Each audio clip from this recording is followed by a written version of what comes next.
చూసుకుంటే రేవంత్ రెడ్డి ఆదేశిస్తే రాజీనామాకు సిద్ధమని ఖైరతాబాద్ ఎమ్మెల్యే దానం నాగేందర్ మరి చెప్పడం జరిగింది.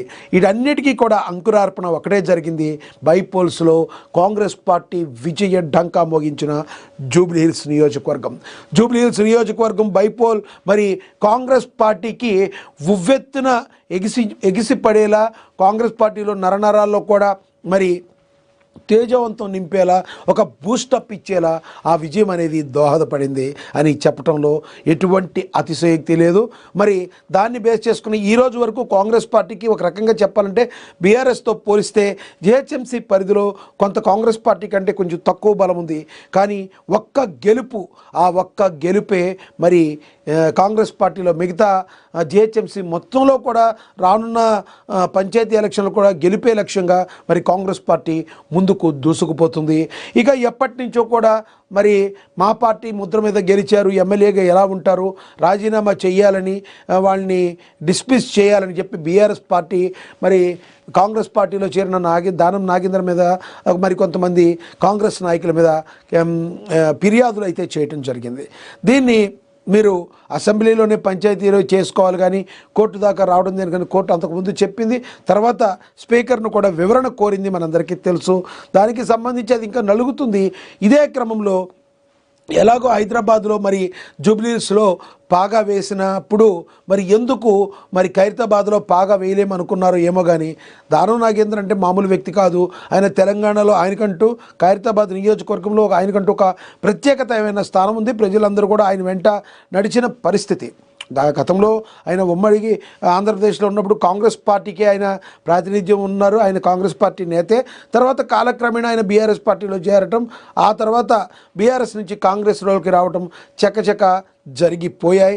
ఆయన గత ఎన్నికల్లో బీఆర్ఎస్ పార్టీ టికెట్ మీద పోటీ చేసినప్పటికీ ఆయన కాంగ్రెస్ పార్టీలో జాయిన్ అవ్వడం జరిగింది. అదొక సెన్సేషనల్ న్యూస్ ఆ రోజున. బట్ ఏది ఏమైనా కూడా రేవంత్ రెడ్డి ఆదేశిస్తే రాజీనామా చేసి మళ్ళీ నేను పోటీ చేస్తాను, విజయ డంకా మోగిస్తాను అని చెప్పి దానం నాగేందర్ చెప్పడం జరిగింది.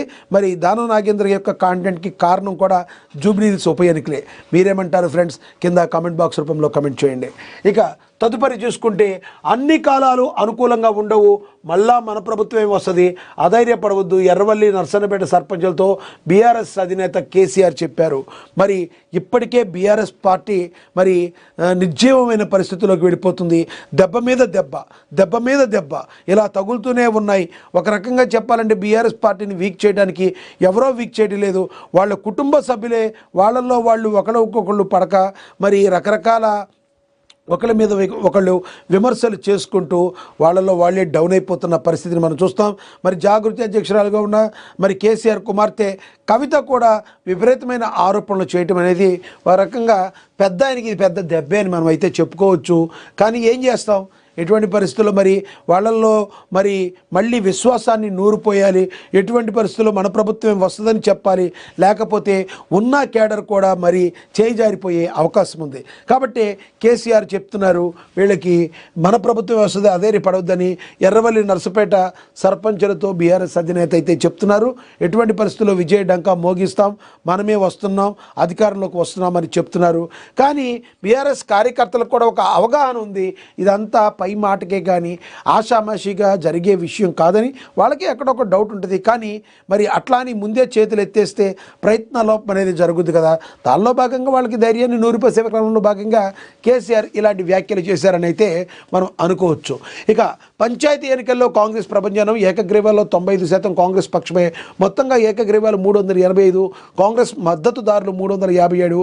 ఏకగ్రీవాల్లో వికారాబాద్, ఆదిలాబాద్ జిల్లాలు ఫస్ట్ అండ్ సెకండ్గా నిలిచాయి. మనకు తెలుసు తొలి విడత పంచాయతీ ఎన్నికల్లో ఏకగ్రీవ ఎన్నికైన సర్పంచులు, వార్డు సభ్యుల వివరాలను తెలంగాణ రాష్ట్ర ఎన్నికల కమిషన్ ప్రకటించింది.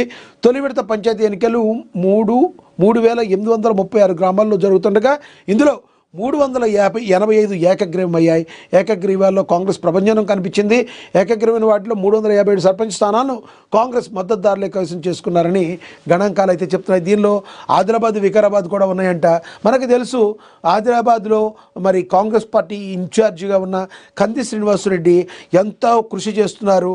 ఆయన నిత్యాన్నదానం చేస్తూ ప్రజల్లో నిత్యం ఉంటూ కాంగ్రెస్ పార్టీ ఎటువంటి అభివృద్ధి కార్యక్రమాలు చేపడుతుంది, ప్రజాప్రభుత్వం ప్రజల కోసం ఏ విధంగా కష్టపడుతుంది మార్చబడుతుందని నిరంతరం ప్రజల్లో ఉంటూ ప్రజల కొరకు సేవ చేస్తున్న కంది శ్రీనివాసరెడ్డికి కూడా ఈ యొక్క ఈ పంచాయతీల ఏకగ్రీవంలో ఆయన కూడా ఒక ముఖ్య పాత్ర పోషిస్తున్నారని చెప్పడం మరి 100% మనం కరెక్ట్గా అనుకోవచ్చు. ఎందుకంటే ఈయన కంది శ్రీనివాసరెడ్డి జనాల్లో అంత దగ్గర అవడం అనేది ఆదిలాబాద్ నియోజకవర్గ వ్యాప్తంగా మనం చూసాం.